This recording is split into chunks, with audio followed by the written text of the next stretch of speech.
Hello, everyone. This is Keith Stone with the Center for Hellenic Studies, and we're here for another dialogue with Greg Nagy and Janet and Hélène and Sarah. And we're talking this week about a question from Hour 7 of the Ancient Greek Hero in 24 Hours. And maybe also we'll touch on a question from Hour 8. The question from Hour 7 is about vase paintings and eye contact. And Greg, you wrote to the participants, in the vase paintings that you have read, quote unquote read, do you find significance in moments of eye contact between the painted figures? And that's the hour where there are about a gazillion reproductions of, gazillion in a good way, reproductions of vase paintings. Yes. And I confess to everybody that I'm very influenced by filmmakers who pay a lot of attention to eye contact and who signal what's important, what's not important by way of how one character or looks at or fails to look at another character. It's kind of like visualizing attention and attention span and consciousness not only of the self but of others. Let's see. Well, we were just talking before this about a few things. So one of the participants is talking about how there is or is not eye contact with the gods. The gods seem to be there intervening or influencing, perhaps standing behind the person. But there seems to be a bit less eye contact. I don't know if that's generally true. Yes, I think so. And I think that's where song conventions, especially as even we know them today, can be helpful, where we have a lot of examples, I think, in our own mind about a singer who is seemingly ecstatic, in other words, out of his or her own self.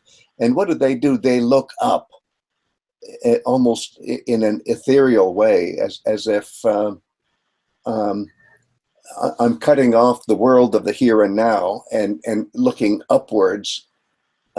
So this tends to be kind of celestial divinities, contact with celestial divinities. And I see that in so many instances of performance, whether it's very traditional like opera or potentially traditional or popular song even. And you're right, in Greek vase paintings, people don't look up. They just don't. But what happens instead is that the gods come down to them, and that's the beauty of the Boston Hydria, where Iris, who is, after all, the messenger of the gods, has to come down, and she is coming down, and we just see her feet about to make contact with Mother Earth. Even that hasn't happened yet. And so that's when you expect Achilles to take notice. And in the case of the Boston Hydria, we see what happens maybe seconds later.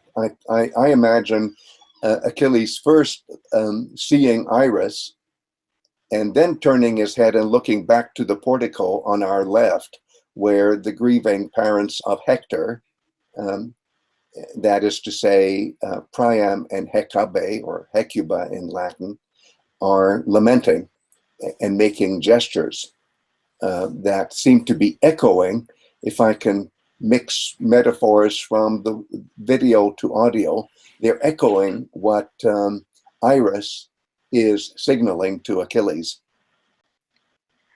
Also, participants realize, as you pointed out, focusing our attention to two figures, and their private moment becomes our public moment. Beautiful. It happens at the same time, and it can be love or it can be death. Yes. Oh, lovely. That warms my heart. I just think that's so perceptive. Yes. Okay. Speaking of, oh, go ahead. Yeah, there's also another case with a picture cue. I think it's the moment when the Trojan princess Polyxena is going to be slaughtered, and Yes. there she's not making eye contact. She's looking down. She's Yes. I see where you're going, which is looking down, and what's down there? It's the gods of the that inhabit the space underneath the earth. The fancy word for which it's the Greek word chthonic, chthonic. It's the chthonic gods that she is looking down to. Very appropriate. There's another figure looking down, actually, and this is in image O. It's one. There's a lot going on. There's a figure at the right-hand side who's grieving, he's sitting on the ground, grieving and looking down, which is amazing. Yes. Is that something to do with another thing to do with grieving? We've got the gesture like this, but then also there's the looking down. I think so. And you know what this makes me think of, dear Sarah, is the moment in Iliad 9 where the mother of Meleagros, who is grieving over the death of her brother, whom Meleagros, the son of Althea, has accidentally killed in the boar hunt, in the great Caledonian boar hunt.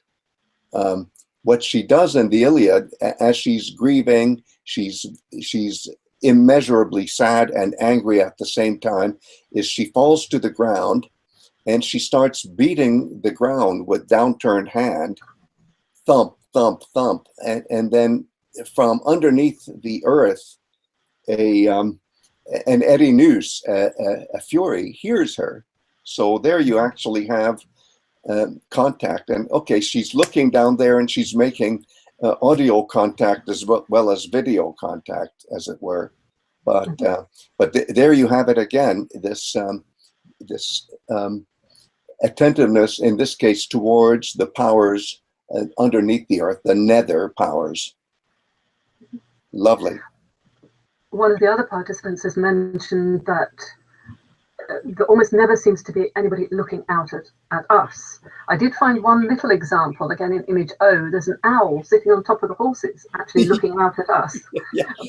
But we never normally see that. The interaction is between the characters on the vase paintings, and again, we're sort of spectators, aren't we?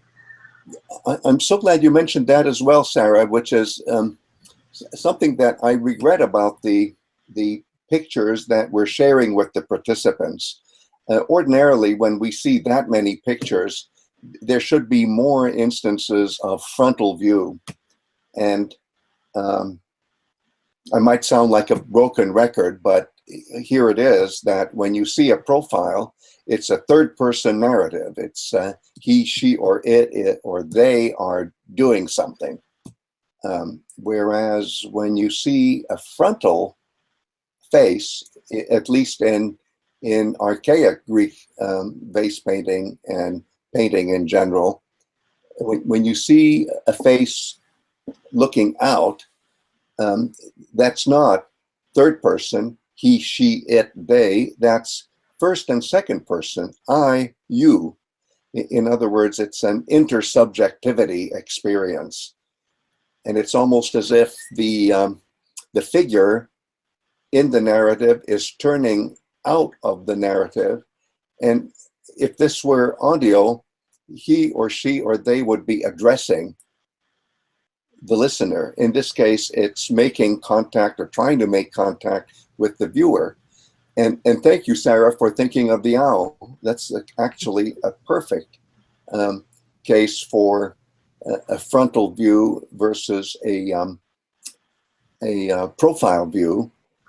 And it's very appropriate, especially for the goddess of intelligence, Athena, who, after all, has the epithet Glaukopis, which means something like she who has the looks of an owl. And the importance isn't that Athena's face resembles that of an owl. No, it's that if she looks at you, you hallucinate seeing an owl. So that's why I like to translate glaucopis as having the looks of an owl, because the English word look, like almost all words for seeing in ancient Greek, is a two-way street.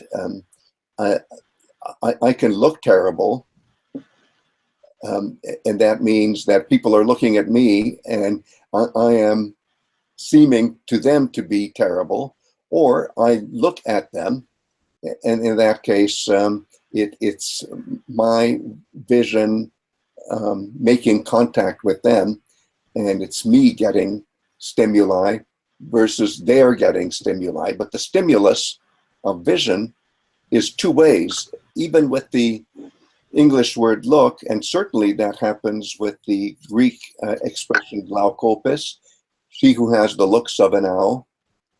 And it doesn't mean that Athena looks like an owl, as I say. And how about Hera, boopis, which means she who has the looks of an ox? And certainly that goddess doesn't look like a cow. It's that when you hallucinate, just thinking about her, you see a cow. And that's a kind of initiatory signal.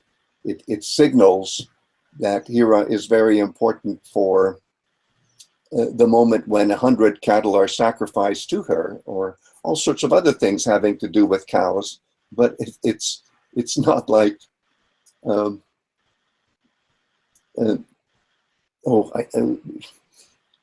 know what's misleading is when translators render the epithet of Hera as having the face of a cow, because face isn't two-dimensional, or Athena having the face of an owl. I don't like that either. Sure, you're facing the goddesses in your mind, and then you see these significant visions. Going back to Sarah's observation about the owl, if the owl is looking at you as she does in that painting, that means that the goddess of intelligence is making contact with you. So that looking is also a sort of a two-way transmission, isn't it? Yes. Some of our participants have been talking about that almost intensity of that eye contact. And oh, I love it. Keith and I, in a earlier moment in our discussions, this was not part of our HeroesX experience, but he and I were looking at a picture where there's a scene where Achilles is fighting to the death with the Amazon Penthesilea, and off to the right, as you're looking at that picture, there's a dead Amazon, and her face is frontal. In other words, it's inviting us to look at the face of a dead Amazon. So there's also that the eye doesn't have to be open. It can be making contact even with closed eyes. Right. We come back to this kind of confrontation in vase painting in our, well, I think it's 21, but with the Bacchae. Yes. And Dionysus and his face being a mask. And I think you actually show, Greg, maybe a cup with the face of Dionysus on it. Yes, he's the only god whose face is a mask. So in other words, he is all faces to all people. That's why he's the god of theater. By theater, we mean visually imagining something. Thank you for bringing that up. Oh, we can take this even further. There's so many things we can do with the dynamics of vision in visual art and in verbal art. And I would say it all goes back to what you and I, as moderns, would call imagination, is how we picture something, and how video can prompt a picture, as well as a picture can prompt an inner mental image. Greg, this also makes me think of the Homeric master narrator using the second person, addressing. Yes. I think Patroklos gets addressed in the Iliad. Yes. Of course, the Muses get addressed at the beginning and at the catalog of ships. Yes. Those aren't addresses to the viewer or to the hearer. Are there any of those kinds of things? Well, you could say that when the master narrator addresses Patroklos at pivotal moments in the plot of the Iliad, what's happening is imagining that Patroklos himself is, I don't want to say a member of the audience, because that makes the audience or the group that's connected to the narrative sound like disinterested. You know, I'm sitting here and engage with me. No, in performance, the engagement is built in. Everybody who hears is engaged, and the conceit of this art form, this verbal art form, is that not only are the gods listening, but the heroes about whom the story is about whom the story plays out, that they're listening too, and it's as if they were there. And it's not just as if, they are there. There's a book by Dwight Reynolds that shows that in various oral traditions that are still living in Egypt, for example, you can see in the performance that the performer will talk about a character and then talk to the character, because that would mean that we're all connected. The world of the today, the ritual world of the living, and then the myth ritual world of the past, where characters can come from there and attend, can I say it that way, the performance in the here and now. And so what you see like that in audio, you can certainly see also in the video of vase paintings, is the participant in the narrative, in the visual narrative, is drawn in to the world of heroes. That actually makes me think also about your question for hour 8, where you invited participants to think about the psūkhē of Patroklos. Can he read the thinking and emotions of Achilles? I was just very quickly looking at the passage. Then came to him the spirit of psūkhē of unhappy Patroklos, resembling in every way the man himself, in size and good looks and voice. It even wore the same clothes he used to wear over his skin. It stood over his head and addressed to him these words. And I wondered about the significance of how what his appearance is like. Exactly, and that's what I was driving at. And it's a very interesting scene when you think of the folklore surrounding the appearance of spirits of the dead to people, because in folklore in general, by folklore I mean any kind of informal making contact with the world of myth. The spirit of the dead is conventionally visualized as a tom thumb sized image of the self. So it's a miniature self. It's a, I hate to say it this way, a mini-me. If any of the people out there ever saw the Austin Power movies, it's a miniaturized self as imaged in a world that's no longer the world of the heroes here and now, for example.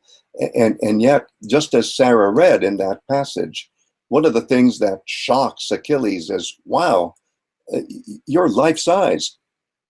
So you're so realistic. And that's the power, of course, of verbal art, that it can blow up an image, magnify an image, by focusing on this very mystical moment. And you know, my second question, which was very provocative, about can the psūkhē of Patroklos read the mind of Achilles? And more important, can Achilles read the whatever it is, the messaging that comes from the psūkhē? What I was hoping for the participants to catch there, it's almost like catch the ball and run with it, is that I was thinking not only of the passage in the Iliad, where the psūkhē of Patroklos appears to Achilles, but also all the paintings where the psūkhē appears. And clearly, even the fact that in the Münster Hydria, for example, the psūkhē is labeled as psūkhē, that's already saying, even the letters are saying that whatever, that image, that vision is communicating to those who are seeing it, those who are viewing it. So I was, my question really had factored in not only the Iliad, but also all the vase paintings that our participants are reading. And in my hint about reading had to do with the vases as much as with the text of the Iliad, because of course we don't have the sound, we don't have the performance, but at least we have the text. Thanks, everyone. That's about all the business that we had, unless there are a few more things, but we're also about at our time. Well, but this is inexhaustible, and I'm now so excited it'll take me, I think, half an hour just to come back down to wherever I was when we started. And beautiful, beautiful questions from our participants and from the wonderful people here, the 4 people who channeled the thoughts of the participants to me as I was reading those thoughts, so to speak. So what an exhilarating experience. Thank you all 4. Thanks, Greg. Thank you, 3. All right, until next time.